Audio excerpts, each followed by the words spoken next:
അങ്ങനെ സാബുമോൻ തൻ്റെ കളി നൈസായിട്ട് അങ്ങ് തുടങ്ങി വെച്ചിരിക്കുകയാണ്. ബിഗ് ബോസ് മലയാളം സീസൺ 6ൻ്റെ പുതിയൊരു പ്രൊമോ വീഡിയോ വന്നിട്ടുണ്ട്.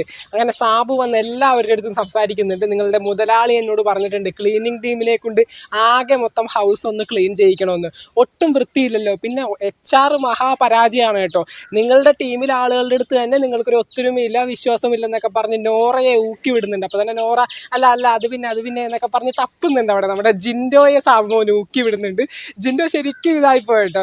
ഇങ്ങനെ കാണിച്ചു കഴിഞ്ഞാൽ ഇവിടെ നിന്ന് ഇറങ്ങി പോകാനാണ് ഞാൻ പറയുന്നത്, അപ്പം അങ്ങോട്ട് പോയിക്കോളണം എന്നൊക്കെ പറയുന്നുണ്ട് ജിൻഡോനോട്. അത് കഴിഞ്ഞിട്ട് അപ്സര വന്നിട്ട് സാബു ചേട്ടന് വേണമെങ്കിൽ ഈ റൂം എടുക്കാം, സാറിന് വേണമെങ്കിൽ ഈ റൂം എടുക്കാം. അപ്പം തന്നെ സാബു പറയുന്നുണ്ട് ഓക്കെ എന്നാൽ ഞാൻ ഈ റൂം എടുക്കുകയാണ്, നിങ്ങളുടെ സാധനങ്ങളൊക്കെ എടുത്ത് ഓർത്തിട്ടേക്ക്, എനിക്ക് ഈ റൂം മതി, എനിക്ക് ഇത്രയും ഇതായിട്ട് നിങ്ങൾ വിളിച്ചതല്ലേ, അങ്ങനെയൊക്കെ പറഞ്ഞ് എല്ലാവരെയും മൂക്കി വിടുന്നുണ്ട്. എന്തൊക്കെയാണെങ്കിലും ഒരു ചലഞ്ചറായിട്ടല്ല സാബുമോനെ കോൺടാക്ട് ചെയ്തതെന്നാണ് നമ്മൾ അറിഞ്ഞത്. കാരണം ബിഗ് ബോസ് മലയാളം സീസൺ 5 ഈ പറയുന്ന നമ്മുടെ DFK, DRR, റോബിൻ, റിയാസ് ഇവരൊക്കെ വന്നപ്പോൾ ചലഞ്ചറായിട്ടെന്ന് തന്നെ പറഞ്ഞിട്ടാണ് കോൺടാക്ട് ചെയ്തത്. പക്ഷേ സാബുമോനെ പറഞ്ഞിരിക്കുന്നത് ബിഗ് ബോസ് മലയാളം സീസൺ 6ൻ്റെ ഹോട്ടൽ ടാസ്കിൽ ഒരു അതിഥിയായിട്ട് എൻ്റർടൈനിങ് പർപ്പസിന് വേണ്ടി കൊണ്ടുവരുന്നു എന്നുള്ള രീതിയിലാണ് സാബുവിനെ കോൺടാക്ട് ചെയ്തത് എന്നാണ് നമ്മൾ അറിഞ്ഞത്.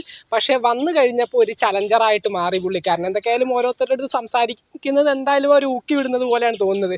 പക്ഷേ സാബുമോന് ചലഞ്ച് ചെയ്യാൻ പറ്റുന്ന ആരും അവിടെ ഇല്ല. സാബുവിനെ ചലഞ്ച് ചെയ്യാൻ പറ്റുന്ന ആരാ അവിടെ ഉള്ളത്?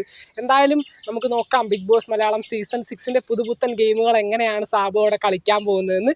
ഒരു ഗെയിമറായിട്ടായിരിക്കില്ല, ഒരു എൻ്റർടൈനറായിട്ട് തന്നെ ആയിരിക്കും വന്നത്. പക്ഷേ ഇവരുടെയൊക്കെ കാട്ടായം കാണുമ്പോൾ അങ്ങനെയൊക്കെ പറഞ്ഞു പോകും. എന്തൊക്കെയാണെങ്കിലും ഈ ഒരു ഹോട്ടൽ ടാസ്ക് കഴിയും വരെയും സാബുവിൻ്റെ ഒരു വിളയാട്ടം നമുക്കിവിടെ കാണാൻ സാധിക്കും. ഇനിയും അതിഥികൾ വരാനുണ്ട്. സാബു മാത്രമല്ല, ഏകദേശം 4 പേര് അതിഥികളായിട്ട് വരാനുണ്ട്.